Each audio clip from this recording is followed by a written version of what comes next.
kayo po ay aquarium fish hobbyist at interesado mag-alaga, magparami ng mga ornamental fish, welcome po sa channel na ito ng Bicol Backyard Aquaria.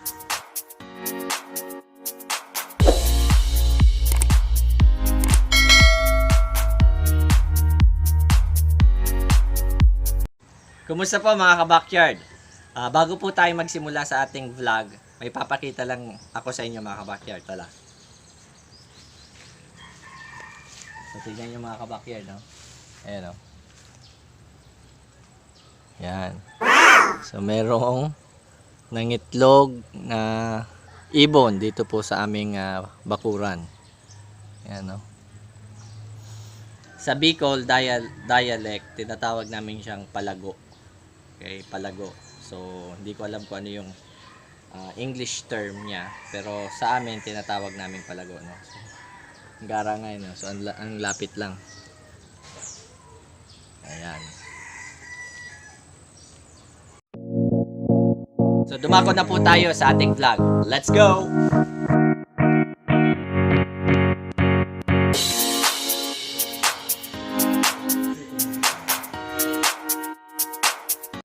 So 6 days ago mga ka-backyard, gumawa po tayo ng isang video about velvet disease. At ginamot po natin, sinubukan natin gamutin yung ating alagang beta na nadapuan ng velvet disease. So ngayon po, ipapakita natin yung update kung kumusta na ba yung ating alagang beta. So ito po sila. So ayan po mga ka-backyard, nanumbalik na, no? So nanumbalik na yung color nila. Ito yung male, kasi ito yung female. Okay? So, nanumbalik na yung kanilang sigla. Okay? And at the same time, hindi na clump fins. Okay? So, nilagyan natin ng dahon ng talisay, Indian almond leaves, dahil maganda itong magpakondisyon ng tubig. So, alisin lang natin yung harang, no? So, para makita natin. So, yan. Nakikita nyo, sumusunod na nga sila sa kamay. Yan. So, recover na po yung ating beta fighting fish. So, very good. Yan. Okay. So, i-flare na yung male. So, medyo okay na sa ngayon. So, ang wino-workout na lang natin ay yung ating male kasi medyo payat. Pero as of now, malakas na siyang kumain. So, pinapakain natin siya ng live foods, kagaya ng Daphnia, and at the same time, pinapakain rin natin ng mga commercial fish food. So, yan.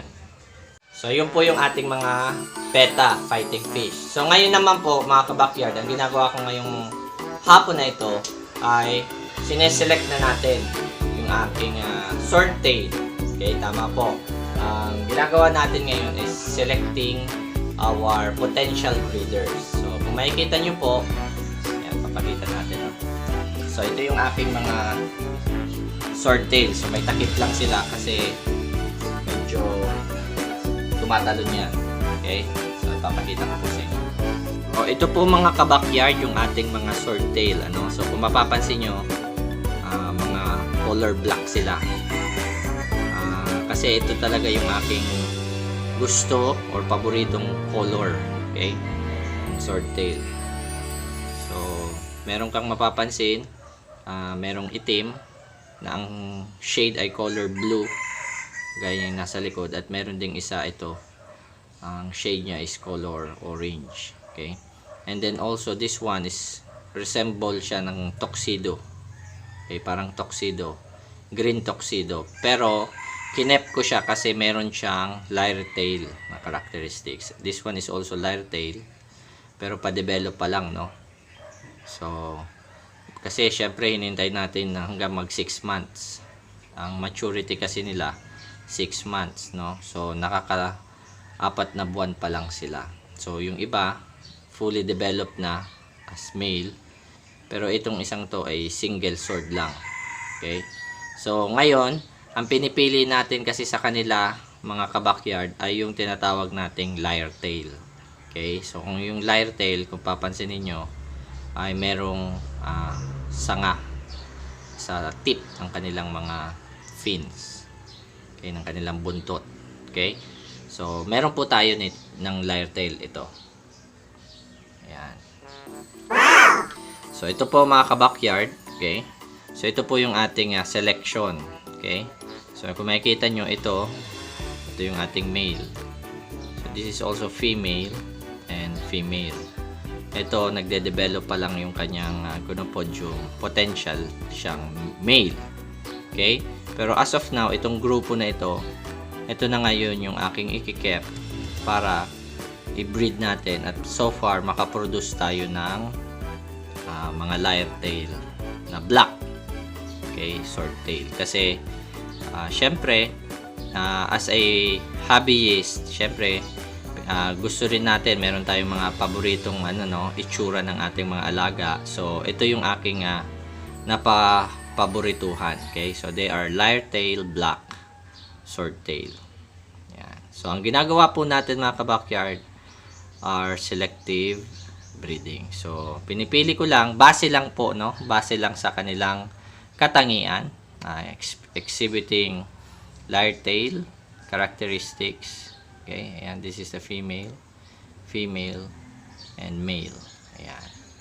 So, kung hindi nga ako magkakamali, pwede silang tawaging King Berlin Black Swordtail. Ayan.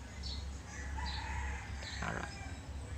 So, yung purpose po ng activity natin na to, selection, is para makapili tayo ng future breeder natin. Okay? And at the same time, mapalabas rin natin yung gusto nating katangian sa ating alaga. So, in this demo, yung ating swordtail. Okay? So, hindi ko naman ipapaliwanag yung genetics kasi hindi naman tayo expert on genetics. So, as a hobbyist point of view lang, no? So, tinitignan natin sa itsura, katangian ng isda. So, if your fish, both parents, okay, yung male and female swordtail ay exhibiting some swordtail, lyre-tail. So, tendencies are they will produce also lyre-tail. Okay? So, pero syempre, ito po ay galing din sa single sword. So, still, meron pa rin lumalabas sa kanilang mga single sword. So, sineperate ko po, no? So, siniseparate ko ngayon yung magkaiba pang shade. Ito, this one, ito po, merong tong color orange. Okay? And this one is some blue or lighter blue. Okay? So, para makaproduce tayo ng dalawa, ito yung orange and this one is blue. By the way pala mga ka-backyard, so kung kayo po ay nasa Bicol at Swordtail Enthusiast, meron po kaming Facebook group, Swordtail Bicol. So, search lang po, no? So, Swordtail Bicol. So, it's a group na naka-specialize tayo sa pag-propagate ng swordtail, okay, ng Siphophorus, okay?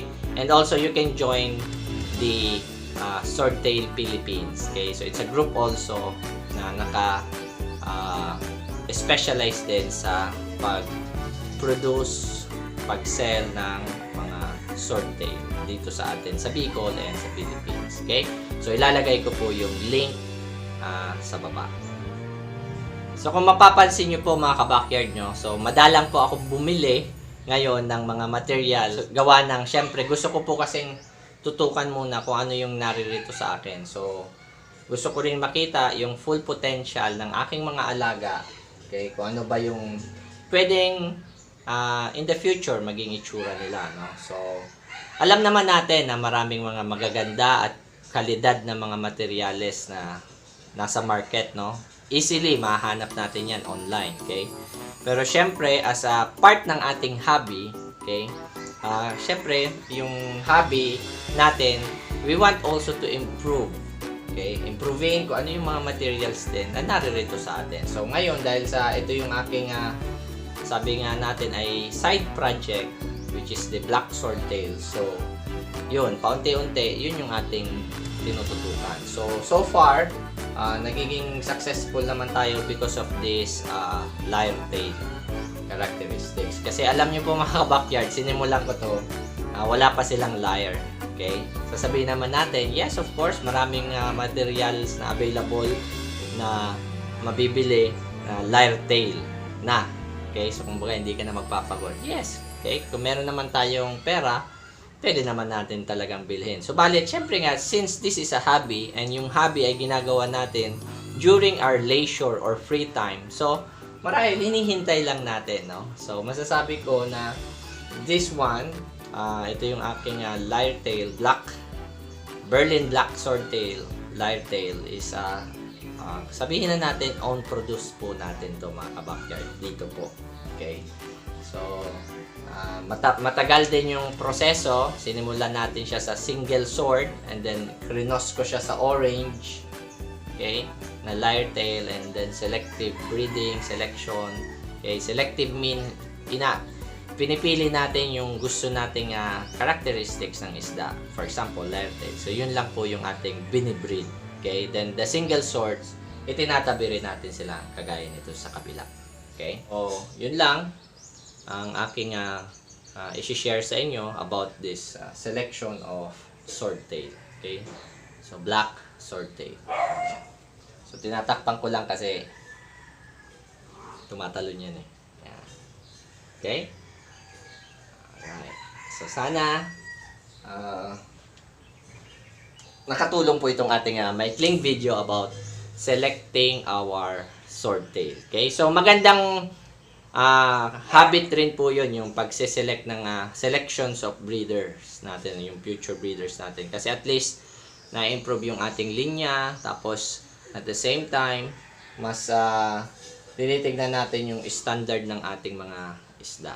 Okay? So, we're not talking about the genetics. Okay? So, hindi naman ako expert on the genetics, but on the side of the hobbyist, okay, kung nag-aalaga lang naman din tayo ng isda, okay lang din naman na kahit hindi natin alam kahit paano yung genetics. But if you are considering to breed like this one, so somehow or the other, sabi nga, makakatulong daw kahit paano yung meron tayong konting alam sa genetics. Okay? So siguro in the future video natin, pwede tayo mag-share about yung konting info na nalalaman natin din, no? So anyways, yung ating sa larangan naman na ito, sa hobby na ito, no? So we accumulate learning through sharing. Okay? So mas may kinakausap tayong mas ma-experience pang kaysa sa atin ng mga hobbyists, and then we learn from them, and then we apply it also in our breeding project. Tignan natin, di ba? Trial and error. So as we go along with this hobby, natututo pa rin tayo. So yun naman po yung importante, we learn. Okay? So that's it for now. So kung bago po kayo sa channel na ito, again, paki-hit na lamang po ng subscribe button, and pwede niyo rin i-like, and then pwede rin po kayo mag-comment, shoutout natin yung pangalan nyo, i-shoutout natin sa next vlog natin. And also, may mga nagtatanong kung meron bang Facebook page po ito. Meron po. Okay, so you can follow Bicol Backyard Aquaria at facebook.com, at meron din po tayong Instagram. Okay, Bicol Backyard Aquaria at Instagram. Okay, so yun lamang po sa ngayon. So hindi ko na masyadong papatagalin kasi ililipat ko na to. So thank you very much for watching. Again, my name is Reno, and this is Bicol Backyard Aquaria. Diyos